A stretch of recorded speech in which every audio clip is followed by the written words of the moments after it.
In the early years of the Cold War, the CIA quietly built one of the boldest influence operations in modern American history.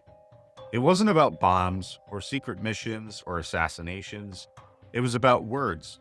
Words in newspapers, magazines, and on radio broadcasts that millions of Americans consumed every day. By the 1950s, investigative reporting, Senate inquiries, and later declassified CIA files revealed that the agency had placed hundreds of journalists on its payroll. Some were fully aware, directly filing pieces at the agency's request, and others were less clear, fed information, coached on framing, or guided towards certain narratives while steering away from others. This sprawling network, which came to be called Operation Mockingbird, was designed to ensure that key stories broke in ways favorable to the U.S. intelligence agency, while damaging narratives could be minimized or dismissed before they gained traction. The point wasn't always to plant outright propaganda, but to create a climate where the gatekeepers of public knowledge, the editors, anchors, and reporters, were already aligned with the objectives of the security state. The CIA didn't need to own the presses, it only needed to influence the people who owned the presses. Fast forward to today, and it's scary to see the stark similarities between those Cold War's tactics and what's playing out now in the age of social media. The methods have changed, but the objectives are hauntingly familiar. Manage narratives, limit damage, and ensure the public consumes a curated version of reality. Take the Hunter Biden laptop story in October 2020. The New York Post published emails and files allegedly belonging to Hunter Biden, and within hours, the story was suppressed across multiple platforms. Twitter temporarily blocked the links. Facebook downranked the posts in its algorithm pending verification, and major legacy media outlets largely avoided reporting on it in real time. Almost simultaneously, 51 former intelligence officials signed an open letter claiming the story had all the classic earmarks of a Russian information operation. That framing, delivered by people with the authority of decades in the intelligence community, gave cover for platforms and mainstream outlets to dismiss the story. Whether the story was accurate or not, the practical effect was an immediate suppression during a political sensitive moment. If the mechanics of Mockingbird were about controlling newspapers, it seems that operation is an ongoing one by U.S. intelligence agencies, but the mechanics today are about controlling algorithms, trending feeds, and the credibility of trusted voices who can stamp a story as legitimate or toxic with a single phrase. The similarities don't stop there. When Elon Musk bought Twitter in 2022 and opened its internal archives, the so-called Twitter files revealed how government agencies communicated directly with Twitter staff, flagging posts and providing lists of accounts or narratives deemed problematic. While some of this was framed as a defense against foreign interference, in practice, the targets often included domestic political content. FBI and DHS advisories were passed to trust and safety teams, resulting in moderation actions that throttled, reached, or silenced accounts. These weren't always orders, but they were pressure, and pressure from an intelligence or law enforcement body carries an implicit weight. That is exactly how soft influence works. It doesn't need to be overtly coercive to be effective. A single warning or advisory can cascade through internal decision-making and shape what millions of users see or don't see. It echoes the old Mockingbird model. A journalist didn't need to be handed a paycheck to align their reporting. The relationship itself created influence. After Musk's takeover, the response to his changes on Twitter was swift and telling. Who here likes not coming in the office to do their job, but instead prefers to be a remote worker? Gee, that is a lot of hands. Oh, snap. Anyone want to elaborate why they like working from home? Yeah, go ahead. Because driving back and forth is expensive. I find that I get all my work done easier here. Plus, I can spend more time with my cats. Oh, well, that makes sense. Cats? You like cats? Nope. But what I would like right now is to fire you. So, yeah, you is fired. Get lost.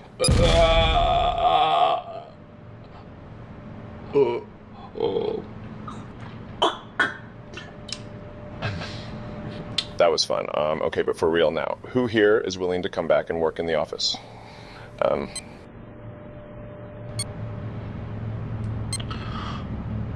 That's it. I see 3 hands. Okay. The rest of you get out. You is fired. Several advertisers pulled campaigns. Users complained of harassment and abuse, and there was widespread media coverage framing Musk's policies as chaotic or dangerous. And more importantly, billion-dollar hedge funds connected to intelligence agencies boycotted Twitter. At the same time, some conservative voices who had been previously throttled on their reach restored, creating the perception, accurate or not, of a political realignment. That boycott, while framed as a market reaction, highlights the enormous leverage outside actors have over social media platforms. Musk's voice and decisions were attacked in ways that mirrored the old Cold War playbook. Instead of directly silencing him, cultural and economic pressures emerged to influence what was permissible, making his experience a modern echo of how dissenting narratives have historically been marginalized. Even more telling is what happened to the 51 officials who signed the 2020 letter about the Hunter Biden story. In 2025, a subsequent administration revoked the security clearances of many of these former officials. These were not just any former intelligence officers, they were individuals directly involved in shaping public perception in the lead up to an election cycle.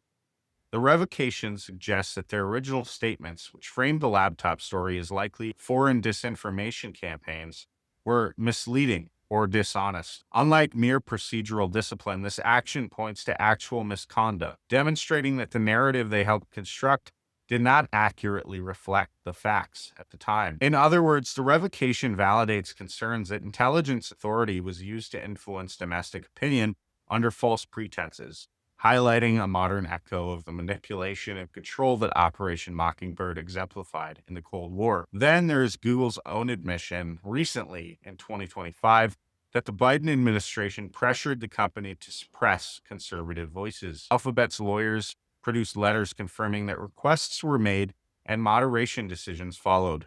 This wasn't a covert payment to a journalist, but the principle is nearly identical. Government influence reaches into the editorial bloodstream of media companies, except now the editors are algorithms, search results, and ranking systems that determine what billions of people see first. Just as Operation Mockingbird leveraged trusted journalists to guide public perception, today intelligence and political actors leverage platform policy teams, algorithmic decision-making, and high-credibility intermediaries to accomplish the same results. Operation Mockingbird never really ended. It just evolved.